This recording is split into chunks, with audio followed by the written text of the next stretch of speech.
Hey guys, Izzy and MJ from Endless RVing. We are at the 2021 Tampa RV show and we've been walking around a lot. This is our 4th day here, just checking out all different types of motorhomes, RVs in general. We've been looking at some high-end motorhomes, and in this video, we are going to talk about some things as RV customers, what we would love to see RV manufacturers improve a little bit.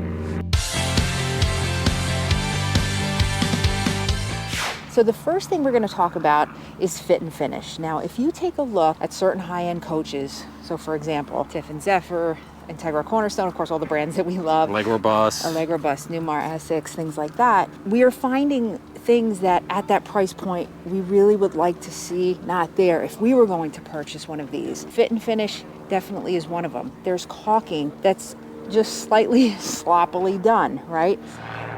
If you look over here, you see the caulking where it drips down, paint is chipping over here again, it's just a little sloppy for the price point of this coach. It's definitely something that you don't expect to see at this level. Again, you're paying a lot of money. We feel that that should be a lot neater than it is. And just following up on what MJ said, so on the fit and finish, you're talking about like interior cabinets. Now listen, we're just really nitpicking here, and you know, for the most part, these are beautiful, beautiful coaches inside. But again, like MJ said, when you're paying $400,000 or $500,000, $800,000 on some of these, the cabinets should line up perfectly. They should close, when you close them, they should close perfectly. All right, so we're on a 2021 Integra Cornerstone. This is the top notch, the flagship from Integra. I just want to show you something. Now, we've been on a couple of Cornerstones and they didn't have this problem. We've been on Aspire, so it may just be a misalignment, but watch this.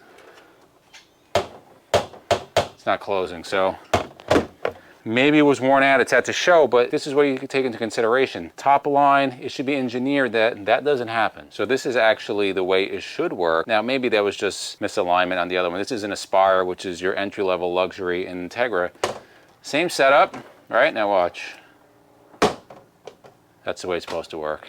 Now, this is not something that is a manufacturing defect. It's just a little bit of time at the factory just to get those things adjusted. Just little things. You know, you shouldn't be seeing perhaps where a nail went in. That should be covered nicely. It's just little things we noticed. We're nitpicking. We would think that it would be a huge improvement if manufacturers did that. Customers would really look into that. Right, and if you think about it too, you know, we put out a video quite a few months back called Why This Is the Worst Time to Buy an RV. We're gonna link that right above, but is it the fact that things are really being rushed now? You know, is that it? We don't know, but I think a little more time spent with these little details would really mean a lot to customers like us.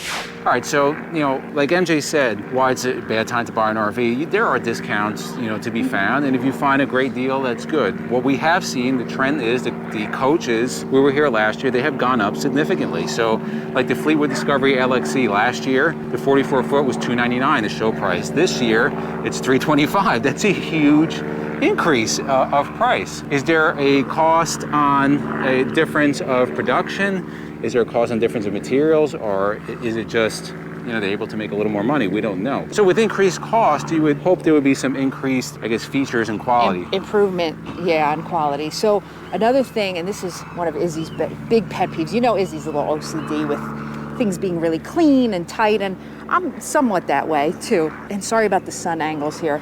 So wires are a big thing that we see. So we're looking, you know, at $800,000 coaches where you open the bays and you got a bird's nest of wires. They're not neatly wrapped. They're just there in a big ball. So let's show you exactly. And this is not, listen, we own Newmar. This is not smashing anybody, no. Because actually Tiffin was the same way on their Zephyr. So we're in front of a Newmar Essex, and I think it's this bay over here. I just want to show you something. So, no, it's not that bay. This one maybe. There we go. All right, this bay here. Okay, so $800,000+ motorhome. I just want you to see what we're looking at here on this wiring.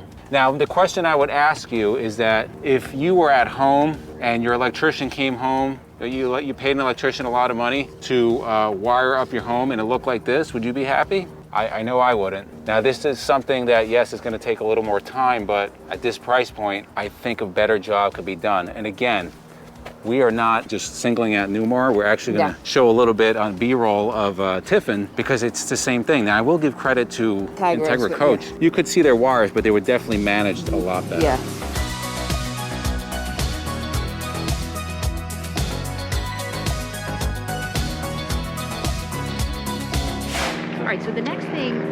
about involves, we saw it on the Tiffin Zephyr and the Integra Cornerstone, and these are obviously the top of the lineup in those manufacturers is the carpet, okay? We walked in there, Izzy, I think, almost had a heart attack. Just long rows of carpet. Now, what we're gonna call this, we're labeling this the 1970s Shagadelic Special. That's how we will refer to carpet like that from now on. And now, it's not that I'm against carpet, because I understand, like, Integra Coach doesn't do full wall slides, they don't do flush slides for a variety of reasons, namely reliability, and I believe Tiffin's the same way. So I understand their slides have to have some kind of cover on them. What I don't understand is why they're using the 1970s Shagadelic carpet, because there's so many other options out there, infinity weave, other kind of, you know, vinyls. They just look way better. They look so much nicer. We've seen them on some lower end coaches here, and they look so much better. And again, we are picking out 3 of the biggest luxury motorhome production manufacturers because they are commanding the most money for their coaches. Right. And we also love them a lot. Yeah, and again, all 3 of these coaches and manufacturers we're naming make great Wonderful. coaches. We are just trying to put it out there as consumers, because we know we're not the only ones that think this. Just some little improvements that would make that coach even more appealing. So we just wanted to touch on a couple things that really jump out at us as we're walking around the Tampa RV show and kind of make points about what we would like to see just a little bit differently as consumers. And the only reason why we're doing that, because it's been pretty consistent on what we're seeing. Like, we're looking for these things, and there's a couple other things, but, you know, we're just pointing out a couple. We don't want the video to be that long. Right. So we want to hear from you too. Do you agree with the things that we've been saying? Again, the sun is really off. What are some things that you would like to see differently as well? We know people watch these videos, and we would love to see improvements all around. Yeah, so in the comments below, let us know, what is your biggest pet peeve when you are looking at your next RV, coach, whatever it may be. Put it in the comments below and let us know what you think. And for myself and MJ, we thank you guys for watching, and we'll see you on the road.